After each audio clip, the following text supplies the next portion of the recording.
Hi there, Alex here at mixinglessons.com. In this video, we're going to talk about whether or not it is more beneficial to apply EQ before compression, or whether it is more beneficial to apply compression and then EQ. This is something that is quite often debated in music production, and people will have very strong opinions and say you should always apply EQ before compression, or you should always apply compression before EQ. In reality, I think that there are instances where EQ before compression is more beneficial, and there are also instances when compression before EQ is more beneficial. So something to be aware of is the fact that when you are adding plugins to a channel in your mix, the order that you put them in impacts the way that the signal will sound. It's not neutral. You can't place them in any order and it won't have any impact. What you have to think about is the fact that your signal is taking a journey. It's going on a path through each plugin. So if it goes into the EQ plugin first, then you're going to change the way it sounds by equalizing the signal. And then it comes out of the EQ plugin and goes into the compressor. So at that point, you're compressing a signal that has been EQ'd. Whereas if you reverse the order and you compress first, then you change the dynamic range with the compressor, and then it comes out of the compressor and goes into the EQ, so you're equalizing a compressed signal.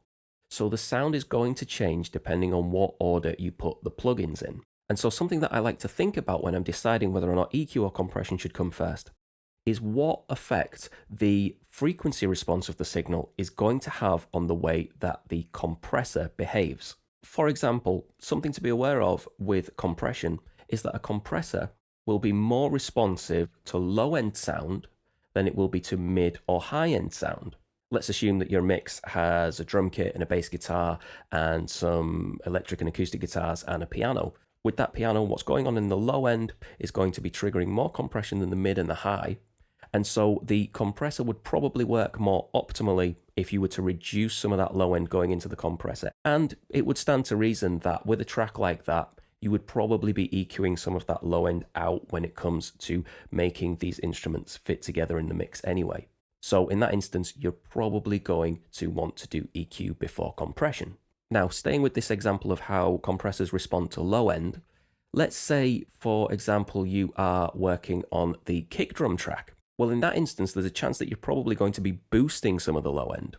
And so if you're going to be increasing the amount of low end in that track, you may prefer to apply the compressor first and then the EQ, because if you do the EQ first and boost that low end, again, that's going to affect the way that the compressor is going to behave. And you may find that you get a better response from the compressor by placing that before the EQ and then boosting the low end up after it's being compressed. Once again, that might give you a more optimal response from the compressor. Now, sticking with this idea of boosting frequencies, you may take any channel in your mix and you may want to boost part of the frequency spectrum. Now, it's useful to think, how is the compressor going to respond if I boost these frequencies? Because what may happen is you boost part of the frequency spectrum because you want more of that. But what can happen is you're making the compressor potentially more responsive to that area of frequencies. Obviously, the compressor is still going to apply compression to the entire frequency spectrum, to the whole signal. But by boosting, by turning up parts of the frequency response, the compressor is going to respond more when that area of frequencies is present. So you can find yourself in a situation where if you have EQ before compression, you're boosting areas of the frequency spectrum because you want more of that frequency, but you're actually making the compressor more responsive to that frequency, and the compressor is applying more when that frequency is present. And so that may be an instance where you want to apply compression before EQ so that you're not making the compressor more responsive to the part of the frequency spectrum that you are trying to increase. Now, having said that, this is something that you could use to your advantage. What you could do is place the EQ before the compressor. And let's say you're EQing a vocal track and you've got some sibilance in the recording, those harsh S sounds. What you could do is boost those with an EQ so that the compressor responds more when those frequencies are present, And so you boost that range, and then when those harsh S's occur, the compressor applies compression for you and hopefully tames those harsh S's. And so that would be an instance where it would be useful to place the EQ before the compressor so that you can make the compressor more responsive to certain frequencies. And so these are some of the things to think about when you're deciding whether or not you should go EQ then compression or compression and then EQ. How is the compressor going to respond to the frequency response of this signal? Can the behavior of the compressor be optimized by applying EQ first? Or would it be detrimental to apply EQ first? And should the compression be applied first and then EQ afterwards? Now, while we're talking about EQ and compression, I would highly encourage you to head over to mixinglessons.com/free-downloads to download your free copy of my EQ cheat sheet and my compression cheat sheet. These free guides are designed to take the guesswork out of EQ and compression, and they're designed to give you the biggest head start when applying EQ and compression in your mixes. Now, the second thing that you can do to optimize this relationship is that there's nothing to stop you applying an EQ, then a compressor, and then another EQ. And what that would allow you to do is to make changes to the frequency spectrum to optimize the behavior of the compressor.